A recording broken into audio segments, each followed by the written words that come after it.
Israel নিজেই আজ এই খবর নিশ্চিত করেছে যে তারা ইরানের উপর হামলা করবে। অন্যদিকে ইরানও বসে নেই, তারা নিজেদের মিসাইল সিস্টেমকে আরও উন্নত করছে, নতুন নতুন মিসাইল তৈরি করছে। আমি গত প্রতিবেদনে আপনাদের দেখিয়েছিলাম যে ইরান মিসাইল পরীক্ষাও শুরু করে দিয়েছে। এদিকে আমেরিকা আর ইসরায়েল এমন একটা হাওয়া তৈরি করছে যে তারা ইরানের কোমর ভেঙে দিয়েছে। এমন পরিস্থিতিতে ইরান যদি মিসাইল পরীক্ষা করে তাহলে তো আমেরিকা আর ইসরায়েলের একেবারে ওই নাক কাটা যাবে। এখন রিপোর্টটা আপনার স্ক্রিনে দেখুন। ইরানের উপরে হামলা করবে ইসরায়েল, এই কথাটা তারা একদম স্পষ্ট করে বলছে। ইসরায়েল বলেছে যে ইরান তার মিসাইল এবং ডিফেন্স সিস্টেমকে আপগ্রেড করছে, তাই এই বছরের মধ্যেই অর্থাৎ আগামী 12 মাসের মধ্যেই তারা হামলা চালাবে। কিন্তু এখানেই আপনারা ইসরায়েলের হারটা বোঝার চেষ্টা করুন। দেখুন, আমি ইরানের প্রশংসা করছি না, জাহান্নামে যাক, ইরান আমাদের কী বা দিচ্ছে, আমি তো ফ্যাক্ট নিয়ে কথা বলছি। আপনি যদি জিওপলিটিক্স বা বিশ্বের খবরাখবরের উপর নজর রাখেন তাহলে দেখবেন ইরান একাই 56টা মুসলিম দেশের মধ্যে ভাইয়ের মতো দাঁড়িয়ে আছে। এই ইরানই ইসরায়েলের মনে এমন ভয় ঢুকিয়েছে যে যে ইসরায়েল কাল পর্যন্ত বলছিল ইরানকে তুড়ি মেরে উড়িয়ে দেব, আজ সেই ইসরায়েলি কি বলছে? আপনার স্ক্রিনে যে রিপোর্টটা আমি আবার দেখাচ্ছি সেখানে ইসরায়েল পরিষ্কার লিখেছে যে তারা আগামী 12 মাসের মধ্যে আক্রমণ করতে পারে। তার মানে যারা বলছিল এক ঝটকায় কাজ শেষ করে দেবে তাদের এখন 12 মাস সময় লাগছে। এটা হলো প্রথম পয়েন্ট। আর দ্বিতীয় কথা হলো, যার উপর উপরওয়ালার হাত থাকে তার কেউ কিচ্ছু করতে পারে না। আজ সেই ইসরায়েলি বলছে যে তাদের 1 বছর সময় লাগবে।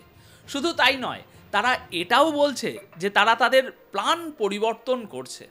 তাহলে ভাবুন একবার, ইরানের জন্য তাদের প্ল্যান বদলাতে হচ্ছে।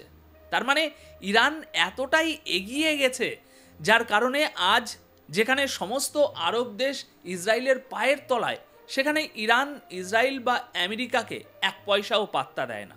তারা সোজাসুজি বলে, ভাই তোমাদের সাথে কথাই বলতে চাই না। হ্যাঁ, এটা ঠিক যে ইরানের অভ্যন্তরীণ সমস্যা অনেক, তাদের দেশের নিরাপত্তা ব্যবস্থা ভালো নয়, ইরানের কিছু লোক বিশ্বাসঘাতকতাও করেছে, আরও অনেক কিছু ঘটছে, এটাও একটা সত্যি। কিন্তু আপনি শুধু এটা দেখুন যে যে ইসরায়েল কাল পর্যন্ত দম্ভ করে বলেছিল যে তারা ইরানকে কয়েক মিনিটেই ধ্বংস করে দেবে, আজ তারাই দুটো কথা বলছে। প্রথমত, তারা 12 মাসের মধ্যে আক্রমণ করতে পারে, আর দ্বিতীয়ত তারা ইরানের বিরুদ্ধে নিজেদের স্ট্র্যাটেজি বা কৌশল পরিবর্তন করছে। কেন ভাই? ইরান তো খুব দুর্বল, শক্তিহীন ছিল, তোমাদের সামনে তো কিছুই না, তাহলে তাকে শেষ করার জন্য তোমাদের প্ল্যান বদলাতে হচ্ছে কেন? এমনকি রিপোর্ট বলছে যে ইসরায়েল শুধু ইরানের কথা মাথায় রেখে আর্টিফিশিয়াল ইন্টেলিজেন্স এআই দিয়ে নতুন অস্ত্র তৈরি করবে। আরে ইসরায়েলের কাছে তো বিশ্বের সবথেকে আধুনিক অস্ত্র আগে থেকেই আছে, এআই যুক্ত অস্ত্রও তাদের কাছে রয়েছে। তাহলে ইরানের কাছে এমন কোন ডিফেন্স সিস্টেম বা অস্ত্র আছে বা এলো যার কারণে বিশ্বের অন্যতম শক্তিশালী দেশ হয়েও ইসরায়েল বলছে যে তাদের আরও উন্নত এআই অস্ত্র তৈরি করতে হবে? আসলে এই শক্তি কোনো অস্ত্রের শক্তি নয়, এটা হলো ইরানের জ্ঞানের শক্তি, তাদের ইমানের শক্তি। আর এই কথাটা নিয়ে শিয়া সুন্নি ভাইয়েরা নিজেদের মধ্যে ঝগড়া করবেন না দয়া করে। দর্শক, এখন তো শত্রুরাও ইরানের শক্তি মেনে নিচ্ছে। একজন আমেরিকান কর্মকর্তা ইরানের এক সাংবাদিককে ইন্টারভিউ দিয়েছেন। এই পডকাস্টটি ইন্টারনেটে পাবেন এবং এটা নিয়ে তুমুল আলোড়ন সৃষ্টি হয়েছে।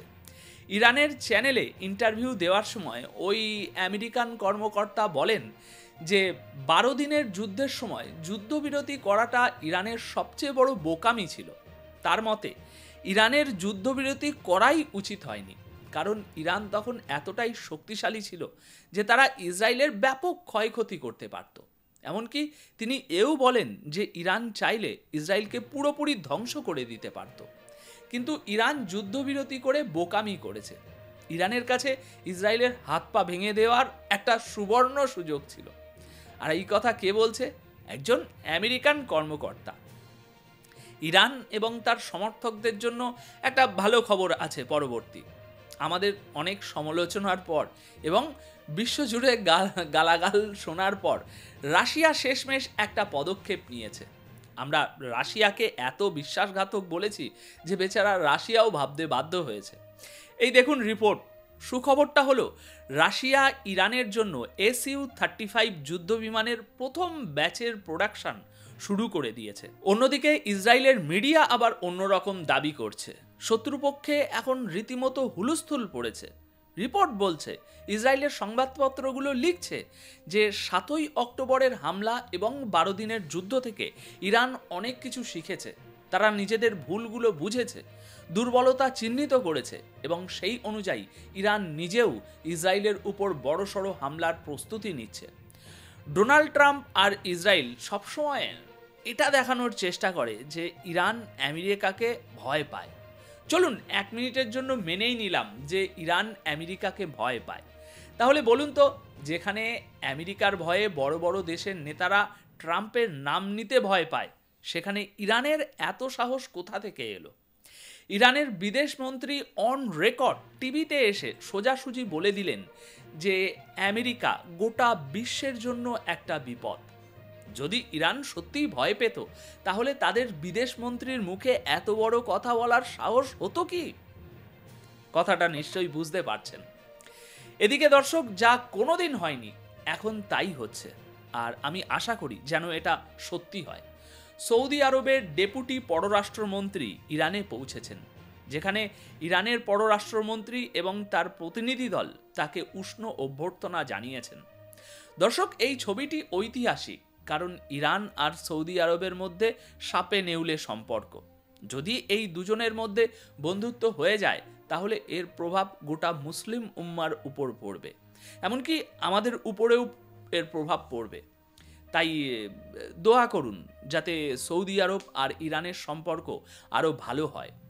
যখন ইরান আর সৌদির বৈঠক চলছিল ঠিক তখনই তুরস্কের পররাষ্ট্রমন্ত্রীও ইরানে পৌঁছে যান।